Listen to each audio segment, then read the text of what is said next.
కళ్యాణ్ ఏమంటాడు? ఏమంటాడు పవన్ కళ్యాణ్? ఉమ్, ఆ? ఉమ్. ఏందంట పవన్ కళ్యాణ్ పోటీ చేస్తాడంట. అదే ఇంకా లేటెస్ట్ విషయాలు. ఏదో చెప్పుకొచ్చాడుగా, నేను ఆయనతో వెనక అదే నేను ఆయన ప్యాకేజ్ ఎందుకు తీసుకున్నాడు, ప్రత్యేక హోదాకి ఎందుకు వెళ్ళలేదు అనే ఒక దీంతో విభేదించాను అని అన్నాడు. ఇప్పుడు చూస్తే ఆ, ములాఖత్కి వెళ్ళి మిలాఖత్ అయ్యాడు అనేది ఇట్లా సబ్జెక్టు. దానికి బరస్ట్ అయ్యాడు, ఓపెన్ అయ్యాడు. అది ఆ, ఏ క్షణమైనా సరే ఆ. రెడీ అంట జనసేన. అసలు అవునా? జనసేన ఆంటీ చెప్పింది, రాయపట్టి ఆంటీ ఇందాక, జనసేన టీడీపీ కలవడాన్ని వాళ్ళే వెహికల్తో ఎదురు చూడలేదంట, వైసీపీ చూసిందంట. అవును, కరెక్టే అన్నమాట. కరెక్టే. టీడీపీ వాళ్ళు చూడాల. ఎన్ని సీట్లు ఇస్తారా ఏమో ఇంకా అవన్నీ బయటకు రావాలి లెక్కలు. ఏమన్నా పెంచే అవకాశం ఉందా? అసలు సమస్య అది కాదు కదా, బీజేపీది కదా ఇప్పుడు సమస్య. వాళ్ళు కలవాలా? ఇప్పుడు జాతీయ పార్టీకి లోకల్ పార్టీ వాళ్ళు బుష్ చేస్తుంది కదా, అది కదా. జాతీయ పార్టీకి లోకల్ పార్టీ వాళ్ళు జాతీయ పార్టీకి ఆఫర్ ఇచ్చినట్టుంది. వస్తే రా, మత పడిపోతే పో అని. అంటే ఇప్పుడు ఇక్కడ ప్రాబ్లం ఏముంది సార్, వాడికి అవమానపరిచారా, గౌరవించారా? అట్లా కాదు. ఇప్పుడు వాళ్ళకి పర్సంటేజ్ తక్కువ ఓట్ షేరు. ఇక్కడ పరిస్థితి ఏందయా అంటే, వాళ్ళు చెప్పేది ఇండైరెక్ట్ సిద్ధాంతము. ఇండైరెక్ట్ గా నువ్వు ప్రతిపక్షంగా ఉండు, వాళ్ళు ఏంటంటే కూర్చో, పడుకో, ఆ తర్వాత నిద్రపో, ఆ తర్వాత కలగను, ఆ తర్వాత ఉదయాన్నే ఆ కళ నిజం చెయ్యని ఒక ప్రాసెస్ చెప్తారు. అవును.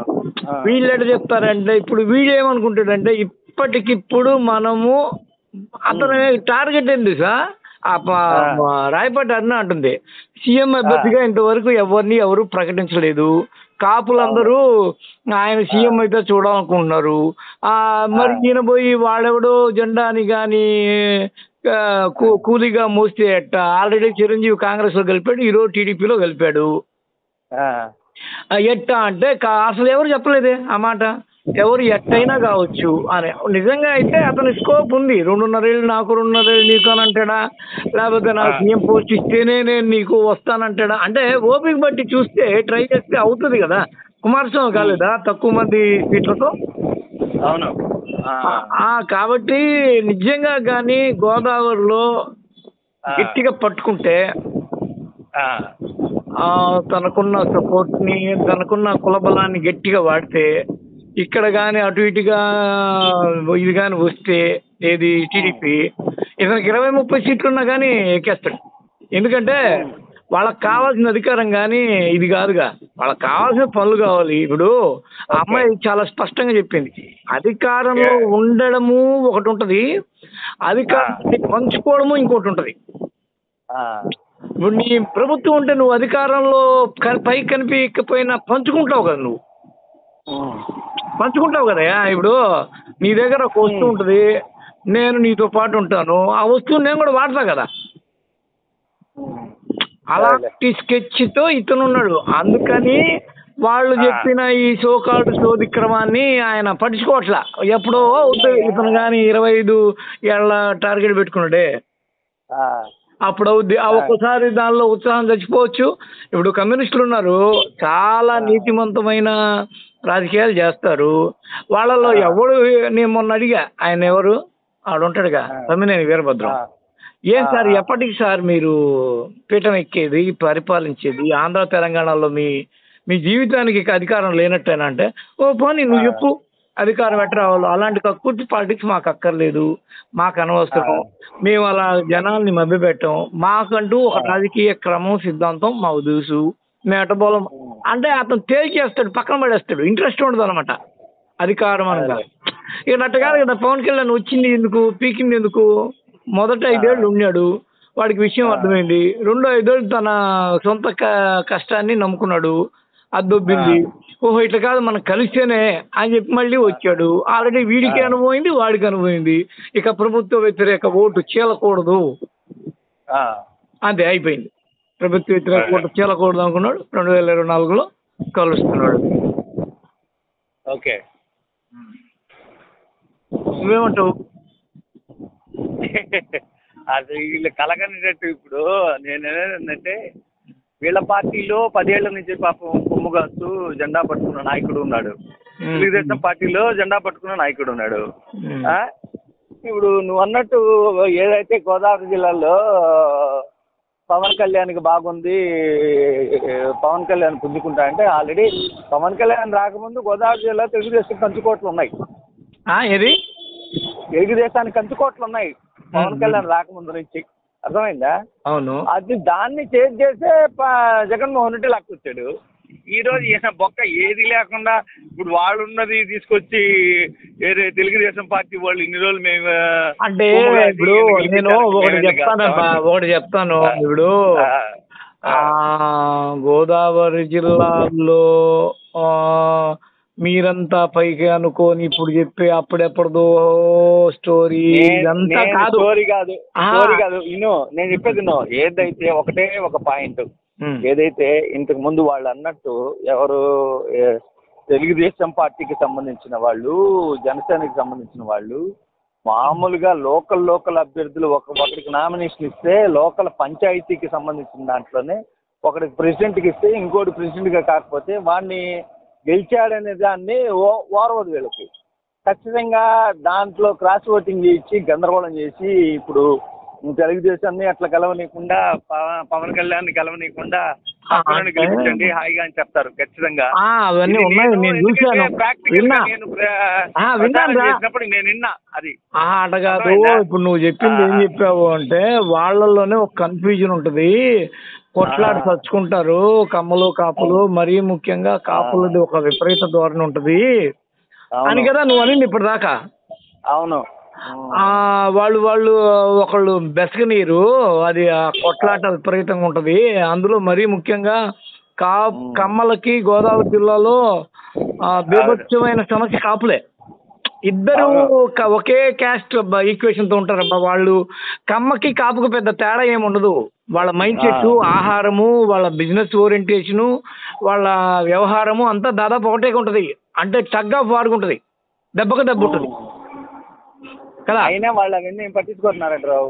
అంటే ఇప్పుడు ఒక క్లారిటీకి వచ్చారనేది వినిపిస్తున్నమాట. ఇప్పుడు గ్రూపుల్లో ఏమనుకుంటున్నారంటే ఎవరు రారు గురు క్లారిటీకి. నీకు విషయం గుర్తుపెట్టుకో, నేను ఇన్నేళ్ళు పనిచేసి తెలుగుదేశం పార్టీలో చిన్న విభేదాలు వస్తేనే ఒక సీటుకి 3 పోటీ చేస్తున్నారు తెలుగుదేశంలోనే.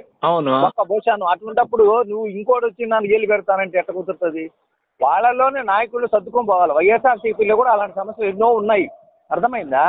అది జగన్మోహన్ రెడ్డికి నీకు ఒకరికి ఎమ్మెల్సీ ఇస్తాను, ఇంకోటి ఇస్తానని చెప్పాడు. అదే మాట మీద వాళ్ళకి చేశాడు. ఈరోజు అది చేశాడు కాబట్టి వాళ్ళ రాజకీయం బ్రహ్మాండంగా ఉంది. ఈరోజు ఎవరు ప్రతి ఒక్కరిని న్యాయం చేశాడు. అంటే నువ్వేం చెప్తున్నావురా? ఇప్పుడు నాకు అర్థం కాదు, నువ్వేం చెప్తున్నావు? పొత్తు అనేది వద్దు అంటున్నావు, అంతేనా? అంతే. పొత్తు అనేది చాలా అరే పొత్తు నేను పెట్టేసుకున్నాను అని చెప్పేశాక ఇంకా పొత్తు వద్దు అని నీకు నువ్వు కలగంటే ఎట్టా? ఏంది నువ్వు నాకు అర్థం కాదా? పొత్తు నేను చెప్పేది పొత్తు వల్ల ఎవడు సాటిస్ఫాక్షన్ ఉండడు. నీ టాలెంట్ ఏంటో నా టాలెంట్ ఏంటో తెలుసుకొని బయటకు వస్తాడు. ఇప్పుడు చూడు, ఒకటి గుర్తుపెట్టుకో, పొత్తు వద్దు అనేది ప్రతి కార్యకర్తకి ఉంది. నేను కూడా ఎన్నో చూడు కాపు సంఘాల వీటికి హాజరైనా వాళ్ళు చెప్పేది ఏంటంటే మా తరఫున 24 గంటలు డిప్యూటీలేనా, ఒక్కసారైనా సీఎం కావద్దా, అందుకోసం మాకు ఎవరు ఐకానిక్ గా నిలబడ్డా ముందుకు వస్తాం. మేము మా ఓటు బ్యాంక్ అనేది సాలిడ్. బీసీల్లో 50% ఉన్నా మాది 26% సాలిడ్ ఓటు బ్యాంకు, మేము సిద్ధమే అని వాళ్ళలో ఉంది. వాడెవడో నేను మొన్న ఒక కార్యకర్త చెప్పాడు, అసలు జెండా కూలి ఇతరుల జెండా మోసినోడు ఎవడు సీఎం కాలేడు సార్. నాకు కూడా అభిమానమే, పవన్ వీరాభిమాని నేను. నా ఒంటి నిండా పట్టబొట్లు ఉంటాయి, కానీ ఆయన పోయి ఊళ్ళో జెండా మోస్తున్నాడు, వేస్ట్, మేము ఒప్పుకోం అని అంటున్నారు వీళ్ళు. ఎవరు సైనికులు కావచ్చు, వీళ్ళు కావచ్చు, అవన్నీ విన్నాను నేను. అయితే ఆ తర్వాత గ్రూపుల్లో కూడా డిస్కషన్ జరుగుతుంది, కాపు గ్రూపుల్లో ఆయా ప్రాంతాలకి. అయితే కానీ ఇక్కడ ప్రాక్టికాలిటీలో ఆయన నమ్మలేకపోతున్నాడు. మనం ఒంటరిగా వెళ్ళడము అనే దాన్ని నమ్మలేకపోతున్నాడు. అతనికి జోష్ రావట్లా. పోయినసారి లాస్ట్కి ఏం మిగిలింది, ఏదో పేపర్ డక్కన్ క్రానికల్లోనో దీనిలో ఇంగ్లీష్ పేపర్లో గాంధేయవాదంతో ఈయన రాజకీయాలు చేశాడు, రూపాయి ఖర్చు పెట్టకుండా శభాష్ అన్నది తప్ప ఒక్క సీటు రాలా, వచ్చిన సీటు కూడా దొబ్బింది. అంటే మనం మిక్చర్ లేకపోతే ఏమీ ఫాయిదా లేదు అని ఇతను తెలిసిపోయింది. ఇతను చాలాసార్లు అన్నాడు, అరే మీరు అంటారా నన్ను సీఎం అంటారు, ఒకడు ఓటు ఈడు సావుడు అని. ఆడ కాపుల్లో 4 గ్రూపులు ఉంటాయి. పిల్ల కాపు, పెద్ద కాపు అంటే బచ్చగాళ్ళు, వయోవృద్ధులు. ఇకపోతే రిచ్ కాపు, పూర్ కాపు. ఈ రిచ్ కాపు, పూర్ కాపు ఇన్ని క్లబ్లు ఉంటాయి వీటిలో 26 జనాల్లో. వాళ్ళందరిలో నీకు పిల్ల కాపులు ఊగిపోతారు, పెద్ద కాపులు ఏంటంటే అసలు రంగాన్ని చంపినోడితో ఏంద్రా మనకి బంధుత్వం అని కట్ చేసి పద్ధతులు. వాళ్ళు నువ్వు అన్నట్టు వైసీపీతో ఉన్నారు. ఎందుకంటే వాళ్ళు రంగా ఎవరితో కాంగ్రెస్ పార్టీలో కదా ఉండింది, రంగా కాంగ్రెస్లో కదా ఉండింది. కాబట్టి మనకి వైఎస్ఆర్ఏ మా కాంగ్రెసే అన్నారు. ఆ తర్వాత కాంగ్రెస్ పోయాక వైసీపీయే అనుకొని వాళ్ళు అక్కడ స్టాండర్డ్గా ఉన్నారు కాపులు. పిల్ల కాపులే జన సైనికుల రూపంలో ఇట్లా దుగ్గి ఊపుతున్నారు. వీళ్ళేమో పాపం ఏ కండిషను ఏ నిర్ణయం తీసుకోలేరు. వీళ్ళ ప్రాబ్లం ఒకటి ఉంది. వీళ్ళ ఏంటంటే మెచ్యూర్డ్గా ఉండదు వీళ్ళ స్టోరీ. వాళ్ళకు ఒక పక్క లోపల కడుపుమంట. ఏం కడుపుమంట, ఈయన ఒరిజినల్గా పోవట్లేదని. వీళ్ళ సత్తా చాలట్లాడ ఓటు బ్యాంకులో. మళ్ళీ రిచ్ పూరు అవి 2 వేరున్నాయి. వాడు పూర్ అనేవాడు ఏం చేస్తాడు తెలుసా, నాకెవడు సంక్షేమ పథకం ఇస్తున్నాడో, మొన్న ఎవరో ఒక ఆమె కాపు మహిళ మచిలీపట్నంలో, అయ్యా నా నెత్తిన పాలు పోస్తున్నాడు అయ్యా, 18,500 ఇస్తున్నాడు కాపు మహిళ, దీని మీద ఏది కాపు నేస్తం ద్వారా నా నెత్తిన నీళ్లు పోతా. పాపం మార్కెట్లో పాత గుడ్డలు అమ్ముకుంటుంది ఆమె, బట్టలు. పూర్ ఆమె ఎవరి వైపు ఉంటుంది, జగన్ వైపు ఉంటుంది.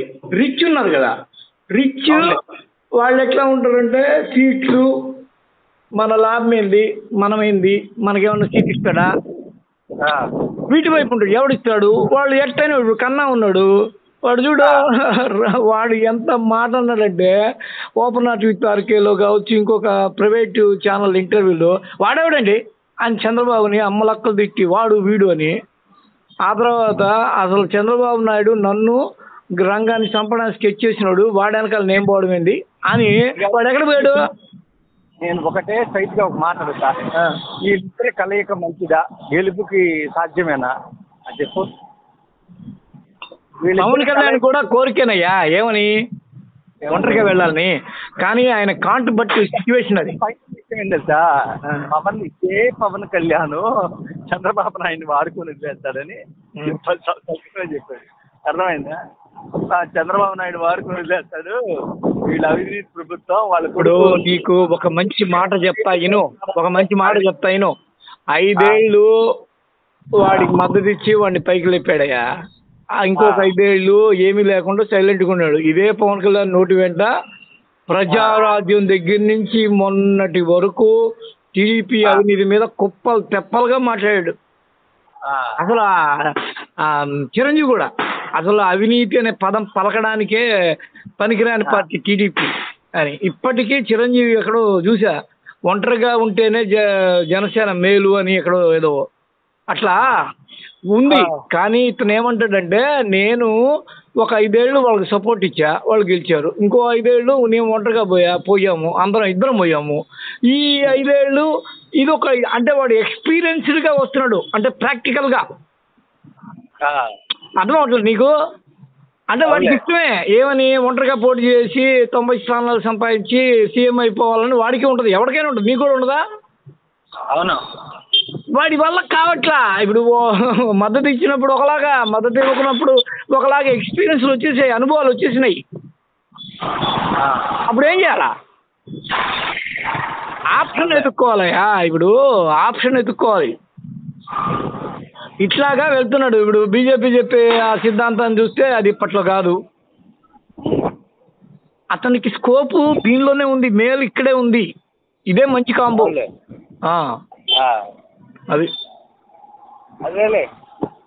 కాకపోతే నేను అనేది ఏంటంటే, ఇప్పుడు గవర్నమెంట్ మీద నీకు వ్యతిరేకత లేదు, ఫస్ట్ ఆఫ్ ఆల్ నీకు లోపల వర్క్ కానీ వాళ్ళు ఉన్న క్యాండిడేట్స్ కానీ అందరూ బలమైన క్యాండిడేట్స్.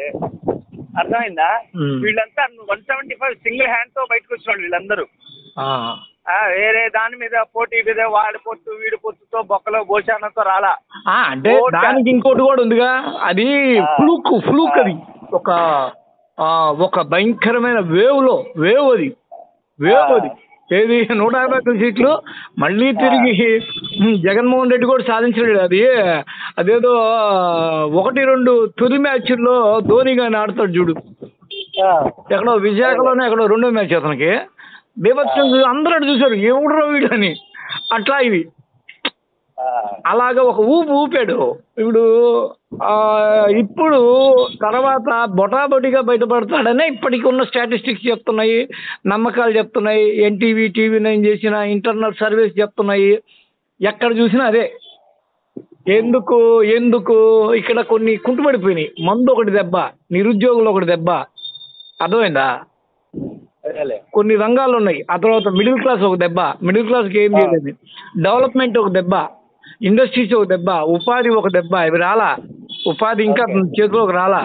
వాడు ఎవడో అంటున్నాడు, కడప పులివెందుల నుంచి వచ్చినాడు, వాడు కూర్చో ఉన్నాడు ఏది ట్యాంక్ బండి మీద. నేను అడిగా, సార్ మేము జగన్ ఫ్యాన్సే సార్, జగన్ పార్టీ అన్నాడు. మరి ఏంద్రా నీ బాధ, మొహం అట్ట పెట్టుకొని చిట్లించుకొని మాట్లాడుతున్నావు, అభిమానం అంటే ఉత్సాహం ఉండాలి కదంటే. సార్ ఇప్పుడు జగన్ నిజంగా అంత గొప్పగా మా అందరికి నిరుద్యోగాలకి ఉద్యోగాలు కానీ ఇచ్చుంటే మేమెందుకు సార్ మీ హైదరాబాద్కి వస్తాము?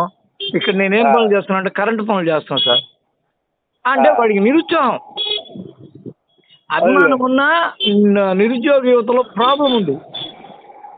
ఓకే, ఆ ప్రాబ్లం అనేది గెట్ అన్న వాళ్ళు. నేను ఆ పక్కనే ఉన్న సిక్కోలు యువకులు కూడా అన్న వాళ్ళు మా ఇంట్లో వాళ్ళందరికీ బాగా చేస్తున్నారు. వాళ్ళు మళ్ళీ జనసేన కార్యకర్తలు. వాళ్ళు ఇంట్లో వాళ్ళకి, మా అవ్వకి తాతకి వాళ్ళందరికీ బాగానే ఇస్తున్నాడు. కానీ ఆ అన్న అన్నట్టు ఉద్యోగాలు ఉంటాయి కదా సార్, లేకపోతే మేము ఊర్లోనే ఉన్నామా? లేవు సార్. ఇలాంటి వీక్ పాయింట్లు అతనికి చాలా ఉన్నాయి. కరోనా ఒకటి, అవన్నీ ఉద్యోగుల జీతభత్యాలు ప్రాబ్లం, డబ్బులు ఇవ్వట్లేదు, అవన్నీ ప్రాబ్లమ్సే. ఒక పెన్షన్ డిపార్ట్మెంట్ ఒక్కటే ఇప్పటికీ దగ్గర 1,65,00,000 పెన్షన్లు ఇస్తారు. సరేనా? అవును, దాంట్లో లెక్క చెప్తారు చూడు. 65 లక్షల పెన్షన్లు అంటే ఖచ్చితంగా పెన్షనర్లు ఎవరు కూడా ఇంటింటికి తీసుకుపోయి పెన్షన్ ఇస్తున్నారు, వాళ్ళు వదులుకోరు అవకాశం. ఫస్ట్ ఆఫ్ ఆల్ ఇంకా అమ్మఒడి లెక్కేసుకో. అమ్మఒడికి ఇచ్చే ప్రతి తల్లి కూడా ఖచ్చితంగా లెక్కేస్తుంది దీన్ని. అర్థమైందా?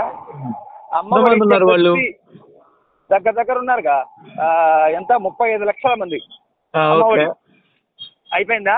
అవును. తర్వాత ఇంకా ఇప్పుడు వీళ్ళు ఎవరు మత్స్యకారులు కంపల్సరీ చేస్తారు. చేనేతలు దిక్కు లేకుండా పడేసాడు, చేస్తారు. రాసుకో ఇంకా లెక్క, దాని లెక్క.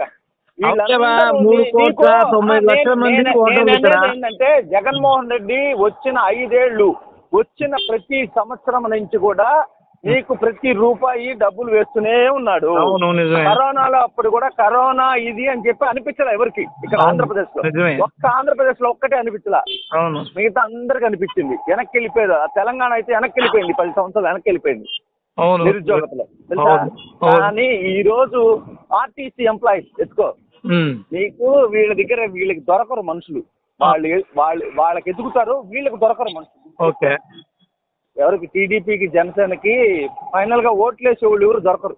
అది వీళ్ళ క్వాలిటీ ఓట్లు వీళ్ళకి ఉన్నాయి బ్రహ్మాండంగా. ఇప్పుడు దాన్ని ఇప్పుడు నీకు కేసీఆర్ ఏమంటాడు సార్, నాకు 1 కోటి చిల్లర ఓట్లు ఉన్నాయి, నేను అంతమందికి సంక్షేమ పథకాలు ఇచ్చాను, వాళ్ళందరూ కంపగుర్తుగా గుర్తారు అన్నాడు. 2018లో కూడా అదే జరిగింది. వాళ్ళు గుర్తారు, గెలిచాడు. 2024కి 23కి ఆ మూమెంట్ లోనే ఉన్నాడు. స్కోప్ ఉందా లేదా అనేది దానిలో పరీక్షించుకుంటున్నాడు. ఏదో 55 వస్తాయని అన్నారు. 55 వచ్చినా ఎంఐఎం వాళ్ళని వీళ్ళని పట్టుకుంటాడు, కాంగ్రెస్ లో ఇది కొంత లాక్కుంటాడు, ఎట్టో సెట్ చేసుకుంటాడు అనేది ఒక టాకు. ఇప్పుడు ఉండే పరిస్థితికి ఎవ్వడు చెడగట్టకూడరా ఉండేదాన్ని. ఇప్పుడు వాడెవడో 1 కోటి రూపాయలు ఇస్తాను, ఇప్పుడు అంటే అమ్మకు వందనం 17,000 18,000 ఇస్తా అన్నారు, నమ్మరు. ఏదో ఆడవాళ్ళకందరికి 1,500 ఇస్తా అన్నారు, అది నమ్మరు. ఎందుకంటే ఇది 15,000 ఇస్తాననే 14,000 ఇస్తానంటే ఇప్పుడు ఉన్న పరిస్థితిని ఒరే నాయన డబ్బులు ఇచ్చే పరిస్థితులే లేదురా నాయన స్వామి. ఉన్న టీచర్లకు కానీ పెన్షన్లకు కానీ ఎంత బాధపడుతున్నారు ఇప్పటికే.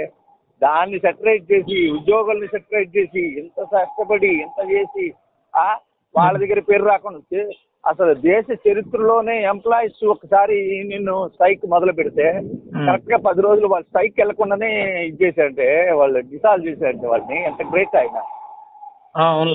వాళ్ళందరినీ ఎంతో కష్టపడి చేసుకొని ఈరోజు ఆ మాత్రం స్థాయికి వచ్చారంటే నీకు వీళ్ళందరూ ఎవరు కూడా నీకు నీకు క్వశ్చన్ తెలుసా, ఎంప్లాయీస్ అయితే టోటల్గా చంద్రబాబు నంబరు. శనివారం ఆదివారం సెలవిస్తున్నాడా ఇంకా నెక్స్ట్ కొట్టున్నాడా? ఓకే సరే అట్లా. సరే నీకుంది, నువ్వేమంటావంటే పవన్ కళ్యాణ్ ఈ విధంగా పోవడం కరెక్ట్ కాదు అని అంటావు.